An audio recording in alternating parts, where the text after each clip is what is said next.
Hello, my little Luxxes. This is cosplayer Charsie Luxxx, and I'm here to give you another episode of Ghost Stories My Father Told Me. And I'm very excited for this one because this one is on theme for unlucky souls.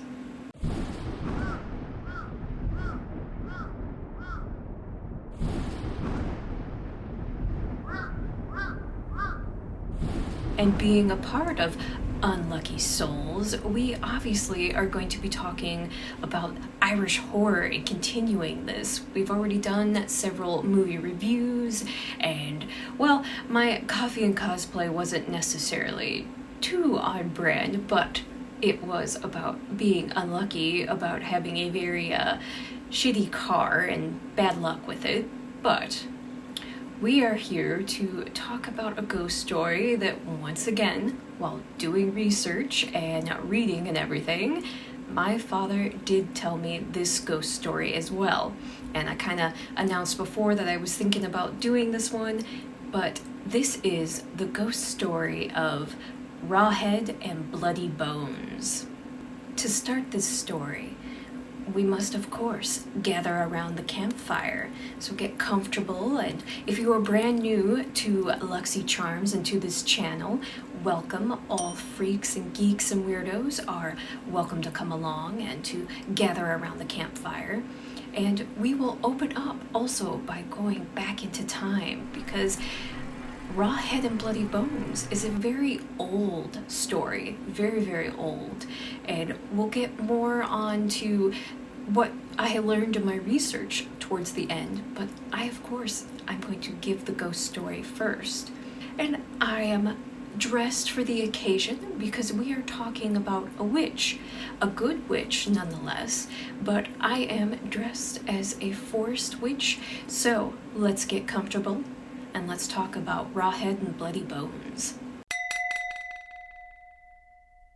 It was about the time of the 15th century, and there was an old woman, a part of a British village that was off the beaten path, very far away from any big known city, and of course, with it being as far back, it definitely wasn't of the modern time. You didn't have the modern comforts that we have nowadays. But in this village, this old woman by the name of Annie was known to the town to be a witch. She had very long, flowing white hair, and she wore very big, large overcoats and cloaks and things that would be hooded over her head so that you really couldn't see her face half the time. But a lot of people, especially the children, would usually say that if you ever saw Annie's face, you would be afraid because she was a very ugly old woman, and that because of the fact that she was a witch, a lot of people seemed to spread these rumors about her, especially the children. But Annie was a very kind soul, to say, but she was, in today's terms, an introvert. She lived on her own. She lived out in the woods. She lived at least quite a few miles away from the local town, a very small village in England. But Annie was also known to be very good with medicine. And if someone in the town was very sick or got injured, they knew if you went out to Annie's, as much as she seemed to be so scary, and people of course knew that she was a witch, but they knew that she was a good person and that she would help you in any ailment that you had or any injury that you had. But Annie, of course, didn't like having people around her. She liked being by herself. She liked being in the forest and being alone. She would gladly take anyone in that was seeking her help. And of course, if you came into her home, you would see that she had bottles and bowls and potions and jars of all these different liquids and things, but you knew that they were elixirs and potions that she would use to help you. So she would let these people in and she would help them, and once they were better, she would quickly send them on their way with some medicine and send them back to the village. And every once in a while, she, of course, would have to come into town so that she could get supplies or do some trading to get food or anything else that she would need that she couldn't handle on her own. But anytime that she would come into town, she would deal with the problem of the children. because, of course, for the older children, the ones who are probably closer to being the teenage age, started making it this game where they would find ways to prank poor Annie. So it just became this new thing that, especially for the kids trying to look cooler to the other ones, and they would form these new dares for each other and be like, I dare you that you can't do this to Annie. I bet you're afraid. And if you're afraid, then we're gonna call you a chicken and you're gonna be made fun of for the rest of your life. Now, mind you, back then, that was a huge thing. And being a part of a small town, it would be gossiped and rumored around the whole town, or in their case, around the whole school, and you would never hear the end of it. So, of course, if people were daring someone to prank poor old Annie, of course, they would just get up and they would do it. One time that poor old Annie was in town, the kids were doing really horrific things. Like, the dares were getting more and more challenging. Like, one of the times someone had dared to trip poor Annie, and you saw that they would take sticks or strings and find different attachments and find different ways to trip poor old Annie, and she would fall to the ground and hit her face. And of course, she would overhear these children laughing and mocking her, and of course this would anger her. And it would just continue on to the point where even these kids were doing dares to where they were tying things on her clothes when she wasn't looking, or they would steal things from her basket when she was collecting things. So it was getting very bad, to the point where Annie finally started telling the townsfolk, if you don't take care of these children and tell them to stop, I will not help you anymore. All I do is help the village when you are sick or when you are injured. If you need help with anything, I'm there. But if you do not get these children to behave, I will not help you anymore, and I can't help you with anything that happens in the future. The parents taking this very seriously and also being very embarrassed by how these children are behaving, start scolding the children and telling them, you need to stop doing this, you need to behave, and it's not right for you to be doing this to an elderly woman. You need to respect your elders. Of course, they are telling these children, if you keep doing this, you will get in trouble and you will be punished. Of course, back then, punishments were a lot more severe than what would have been in today's standards for having a timeout. They wouldn't get just a timeout. But oh no, this still didn't stop the town bully, or the biggest mean kid in the entire town or in the entire school, and he goes by the name of Johnny. So you have Johnny, who's the town bully, and he doesn't care what anyone has to say, and his parents never listen to him anyways. His parents never do anything or discipline him, so he could have cared less, which is probably why poor little Johnny was actually a bully, because he was seeking attention, but he was seeking attention in the wrong ways. We know that in today's standards. But mean old Johnny, of course, had his two friends, and his friends were always scared of Johnny, so they always did whatever he said. And you had Matthew and you had Paul, who followed in Johnny's footsteps. Well, Johnny decided he was going to start harassing some of the other kids and saying, well, if you're all too chicken to do anything to old Annie over there, I'm going to do it myself. So Johnny keeps telling his friends, Paul and Matthew, and giving them dares and telling them and instigating them to do more and more brutal, mean things to poor Annie. Like, at one point, they were even throwing rocks at poor Annie, because Johnny was saying, if you don't do this, I am going to rub your face into a mud puddle until you can barely breathe anymore, and you will listen to me. So Johnny, being this big old bully, is even bullying his own friends. So, well, Johnny is daring his friends to do these horrible things to Annie, and of course, Annie has finally had enough, and she finally tells the town, she's like, because of these terrible, terrible children, I will no longer help you with anything. I will no longer give you potions, I will no longer give you medicine, I will no longer give you advice or help you with any form of injuries, and you reap what you sow.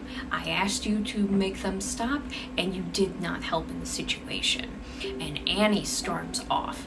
Well, of course, all the parents and adults are angry with these children and how dare they do this, because Annie has been a pleasure. She has helped the village in so many things. Annie was always there to help anyone in their time of need when they were at their worst. And now they were told that she would no longer help them in anything. So obviously they blamed Johnny and his two friends. And for the first time ever, Johnny is actually punished and he had to be disciplined. And of course, this angers Johnny beyond comprehension. How dare anyone discipline him and tell him what to do? What does a bully usually do? Worst case scenario, of course. So Johnny and his friends, because he's got to rope his two friends into helping him be this terrible person, ropes them into helping him go after Annie one last time. And later in the evening, when nobody else was around, Johnny and his two friends decide to sneak out and they go in search of Annie in the woods. Well, they end up finding her, leaving her house, and she's wandering out into the woods. And you can clearly tell she's heading out to go collect herbs, plants, anything that she can use when she makes her potions. And she's got her basket on her arm. Well, she heads into the swamplands and she begins starting to collect different very random, strange plants. The boys, of course, did not know what they were. Well, poor Annie has her back to them, and of course she is busy working away at gathering moss or any other weird kind of water plant that she was pulling from the swamplands. Johnny and his friends come up and they kick her and they push her into the swamp water. Annie, taken aback, being thrown into the water, and of course she begins trying to struggle and trying to swim, and the boys are all laughing at her, and of course she's trying to be cross and to yell at them, and every time that she tries to open her mouth to yell at them, Johnny has taken a big large stick. With this big stick decides to start hitting poor old Annie over the head while she is trying to swim back to the shore. And every time she tries to get up to the shore, Johnny clobbers her in the head again. Now it's getting to the point where Annie is struggling to even be able to breathe. She can't swim. She's not cohesive anymore. Every time Johnny hits her over the head, they all just start laughing and cackling even more. And finally, Annie starts screaming out for help. But while she was struggling to scream and to get her voice heard, Johnny just started pushing her down with sticks into the water deeper and deeper, and he starts hollering at Paul and Matthew to help him, to get some more sticks and help him push her down in the water. Paul goes and picks up a stick and begins helping Johnny, but Matthew begins to feel a little uncomfortable. He's like, I thought we were just out here to scare her. And Johnny looks at Matthew and says, well, what are you talking about? This is gonna scare her. This is the ultimate scare. And Matthew's like, I don't know, this seems worse. She looks like she can't breathe. We're gonna kill her. And of course, Johnny's just laughing. It's like, and who cares? Who cares about an old lady?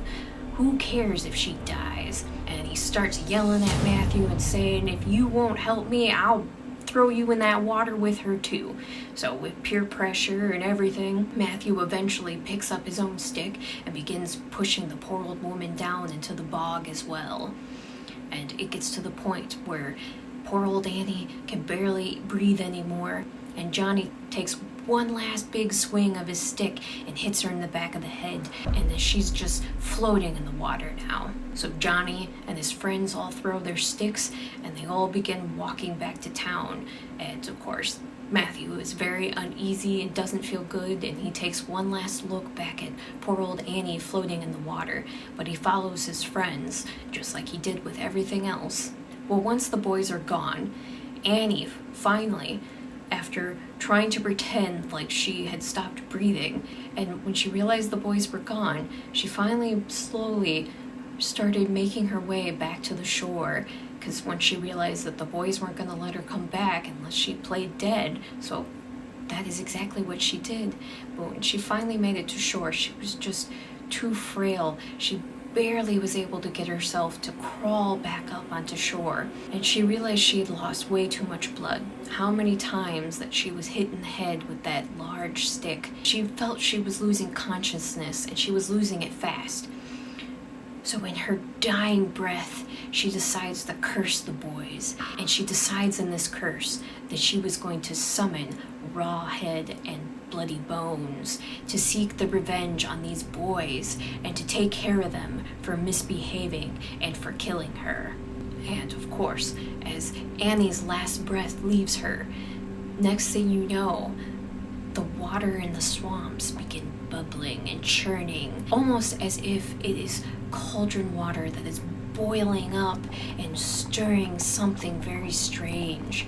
But instead of it being a potion, especially normally from Annie, who was a good witch, that unfortunately in her dying breath decided to summon and conjure with the black arts that she did know as well, but she never used it until she wanted to extract this revenge on these terrible children.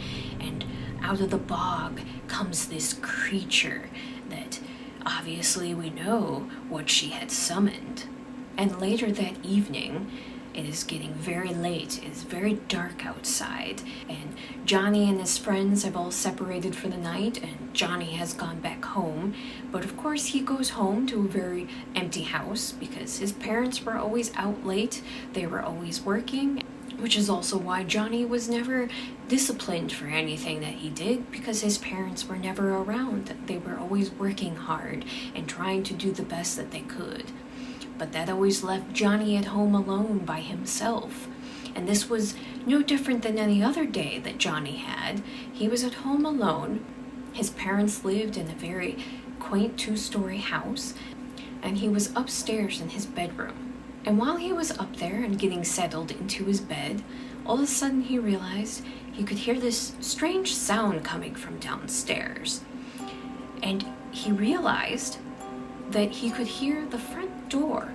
The door handle was jiggling a little bit. Well, then he could hear that front door just swing right open, and he could hear it creaking as it was opening very slowly. So Johnny right away is wondering what is going on. It seems to be too early of a time for his parents to be home. So he starts calling downstairs, "Hey, who's there?"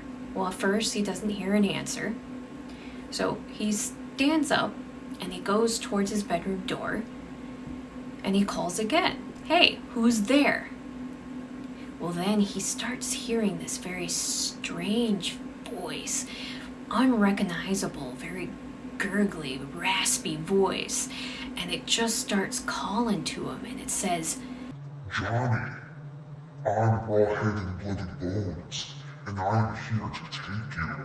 And instantly, Johnny just feels the color leave his entire face, and he just gets this cold feeling, and he just could feel that something was horribly wrong, and that voice was just unnatural. Johnny quickly runs to his bed, and he jumps in his bed, and he just starts hollering, you go away, or I swear to God, I'm gonna do something to you. I will take care of you." Of course, Johnny's clearly scared, but he's trying to act like tough bully Johnny.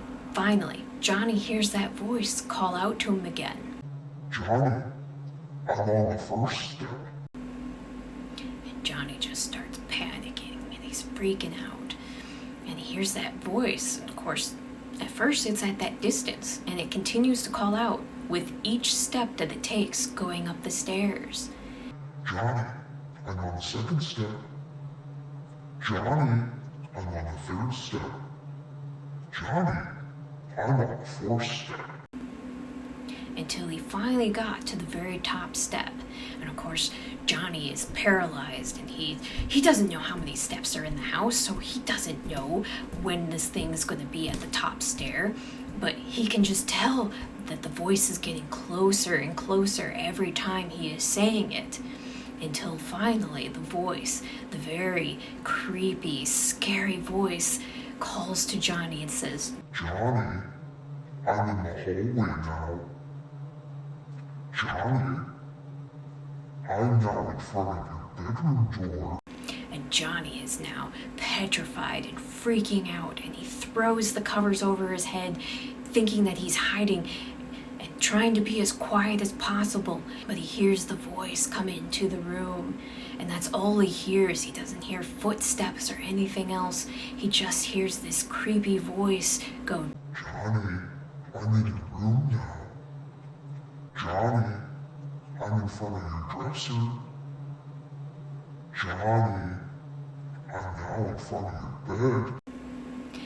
and Johnny, not able to take it anymore, decides that he's finally going to peek from under the covers, and instantly regrets everything that he sees in front of him. It goes into the tales of Rawhead and Bloody Bones, that it just looks like this skeletal creature and this weird grotesque head, that it looks like the skin was peeled off of its face and there's just blood dripping and oozing, and this weird unnatural head, skinless head is just attached to this bloody skeleton, and you can just tell that it's just dripping with ooze, and this horrific, awful, moldy stench just fills Johnny's nostrils, and he lets out this horrible scream. Now the next morning, people would talk about these horrible screams that they would hear in the night. And of course, you had the parents of these boys who were trying to find their sons, found out that Johnny, Matthew, and Paul had all gone missing. And the only trace that anything had happened to them, the horrible screams that the people had heard during the night, and also the fact that they could follow these bloody trails that were leading out of these boys' beds all the way out of the house, and you could follow the trail until it led the people to the marshlands. But they found no trace of the boys. They were never found or discovered. But they did find the corpse of poor Annie. And, of course, finding her, they took her, and they gave her a proper burial. But like I said, they never did find those boys. But the town always did warn that for the rest of time, you better behave, or else Rawhead and Bloody Bones will come and have you and take you away. Where the town even had a little saying that went with it, and it was a little nursery rhyme that has carried on for centuries. Rawhead and Bloody Bones steals naughty children from their homes, takes them to his dirty den, and then they are never seen again. So the moral of the story always was, don't misbehave to your parents or other adults, or Rawhead and Bloody Bones will come and get you. Well, I hope you enjoyed that little ghost story that is based off of folklore and true stories. True stories, we know, the usual campfire stories, or what it developed into, I should say. Because like I said before, Rawhead and Bloody Bones is based on history, and it's been around for centuries. Of course, it was much more grotesque and darker the farther back you can go in time about the stories, and nowadays Rawhead and Bloody Bones is more of a campfire story, a ghost story to tell children. Originally, it was meant to scare children into behaving, or it was meant to scare them into staying away from places that could be possibly dangerous to them. So it was interesting with my research that I had found with it, and also like I had said, that while reading the stories and realizing, hey, my dad did tell me that story way back in the day, and that I recognized instantly the staircase scene when, of course, the creature is announcing to Johnny where he was placed at the bottom of the stairs until he was to the top, and so on and so forth till he was getting Johnny and taking him away. Granted, the childhood ghost story version and nowadays is that you get where it ends, where the parent usually is telling them, Johnny, I'm at the foot of your stairs, to the point where he's like, Johnny, I'm in your room. Johnny, I'm by your bed. And that when Johnny goes to look, your parent, you literally will get into your face and go, gotcha! Scares the bejesus out of you as a kid, which that's the version I remember from as far back as 1564 that there were accounts of people talking about Rawhead and Bloody Bones. The story, of course, has changed through time, which, I mean, it makes sense, because if you've ever played the game Telephone, where you have about 20 different people playing, where you start on one end, one kid tells one sentence, and it's supposed to be passed down from each child until you get to the one at the end, and then they're supposed to repeat the sentence. Well, the sentence by the end from this child is completely different from the first one, and the story develops and changes. So it's kind of the same idea, that this one was a story that has been passed down for centuries. The story is different. It's not the same as how it originated, but to keep in mind that the one thing that is constant is that it is Rawhead and Bloody Bones, and that he was always used as a device to scare children into behaving, to being good. Which, I mean, it's ironically kind of another version of Krampus and everything, because Krampus was always used as a device as well to scare children into behaving, especially in time for the holidays. Rawhead and Bloody Bones started, of course, around the English, Irish, and Scottish lands, where, especially when it was the marl pits. And learning through all my research and everything, that back in the mid-1500s and everything, especially around Great Britain and Ireland and all that, that they had found that if they used peat bog or marshlands, that they could use the topsoil and everything and use it as a fertilizer for farming. Well, and them digging out in the swamps and everything, they were creating areas that essentially started looking like ponds. Well, to children, especially back in the day, when you played outside and everything, ponds used to be a place of excitement and fun, and ponds usually were like the best place for kids to play and to swim. Well, the problem was, this was marl pits. They were swamplands. It's not safe for children to be in these areas because they were going in there and essentially they'd get stuck on the bottom of the water, it'd be like quicksand, or because the soil was still loose from their parents or the adults digging it out for the fertilizer and everything, that sometimes there'd be even landslides and these poor kids would get trapped and they would drown in these swamplands. So they started developing the story, which I believe Rawhead and Bloody Bones may have even existed before this, and he's just always been a device to scare children into listening to the adults. And in this one's case, it was Rawhead and Bloody Bones will get you if you go into his swamplands. That is his home, and he will take you if you're out there. So it was a scare tactic to keep the kids from going out and playing out there, because if they're scared to go out there, they won't go. Whereas normally with children, and even me thinking in my childhood, that if I was ever told not to do something, usually what you did is you turned around, especially if you were with your friends and had peer pressure, you would turn around and you would do it anyway. Whereas in this one's case, if there's a scary monster out there that could possibly eat you and kill you, of course you're going to stay away. And the grotesque look of Rawhead and Bloody Bones, and just how he developed and how scary he looked and what his features were, that would be traumatizing and scary to any child. Once again, used as a device to either keep children away from a dangerous area, and then where it developed into the later years, where, of course, when kids would misbehave, parents would start using that nursery rhyme, the one that I had said earlier, that Bloody Bones would come after you if you misbehaved, so you better behave and listen to your parent, or else you are going to disappear and never be seen again. It developed to where even his name's changed into Old Scratch Eyes, and that developed more into the later 17th century, around the time when the smallpox epidemic was going on.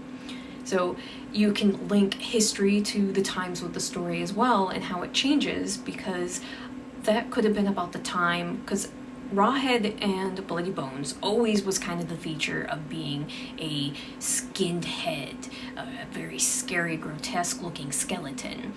But when it developed into the time frame when the smallpox epidemic happened, and these poor people had these grotesque sores all over their head and their face, and it was even on top of their eyes, and they would sit there and scratch at these sores because they were so painful. And that's how the term scratch eyes happened, because they would get these horrible smallpox and sores on their eyelids. If you had chicken pox, you know exactly how awful and itchy and terrible that felt. So I can't imagine what having your entire face covered in these horrible sores. So then even Bloody Bones and Rawhead developed into being this grotesque, pussy-looking creature, and its skin torn off. And it's just hearing the description of how they talked about this creature, that you can tell that the older stories were so much more scary than the children's fairy tale version that they have nowadays.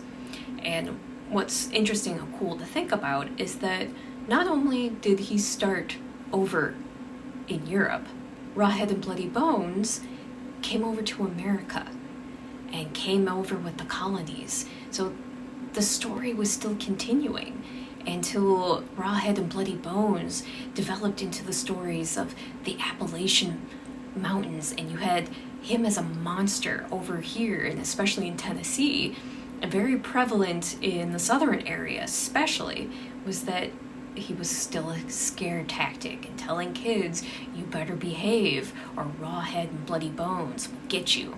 I thought that was extremely entertaining to learn all that information, and I wanted to share that as well.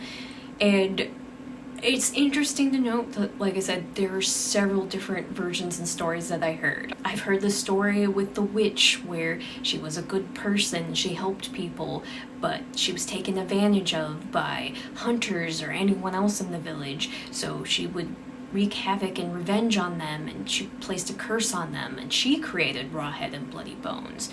Or I've heard the story where, the version that I remember that my dad told, which was about the kid who was at school, and he was troublesome, and he did this and that, and in order to seek revenge, this creature comes after him.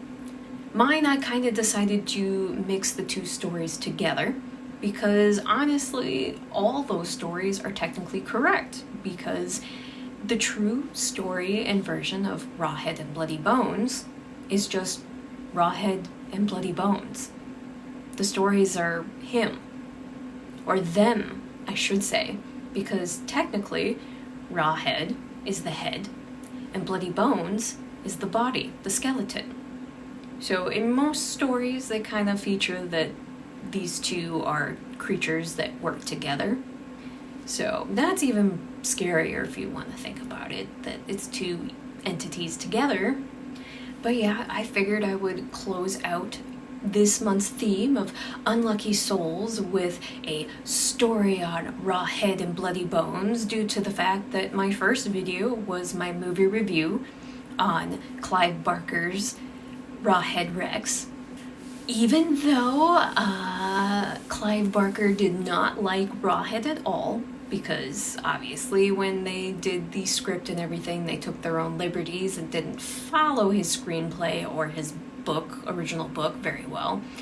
But obviously I talked about that in the movie review. But it opened up the door because my friends Tommy and Jen were like, hey, we grew up on those stories and we're talking about Bloody Bones and that kind of stuff. And me doing my research and me reading my own versions of it and everything, I'm like, oh, my dad did tell me this story. So, once again, thank you for watching another Ghost Stories My Father Told Me, because he did tell me this one. And I hope you enjoyed this one. Let me know in the comments down below. Have you heard this one before as well? Does this seem familiar? Especially, like I said, that staircase scene is always the one that got me when I stopped and I'm like, yep, I've heard this, I know this. And if you are new here, please like and subscribe, join the Luxxxy family, and we continue our themes throughout the month. We're ending with today for Unlucky Souls, but we are moving into April's theme, and that one, it's actually a term that my hubby helped me with the theme, because I was going to try and do a theme around spring break horror. So we are doing tan lines to chalk lines. And if you would like to follow me on my other social medias, please follow me on my Twitter for Charsie Luxxx with 3 X's, or on my Instagram for Charsie87. And as always, thank you so much for joining me here, and thank you for continuing to come back and to spend time with me. And we're always here for conversation, and if you know more about Rawhead and Bloody Bones, please let me know. Let's talk more about it, because I find it fascinating, and learning how far back that this story truly went is just fascinating. But as always, I hope you have a Luxxxy Charms kind of day. Bye!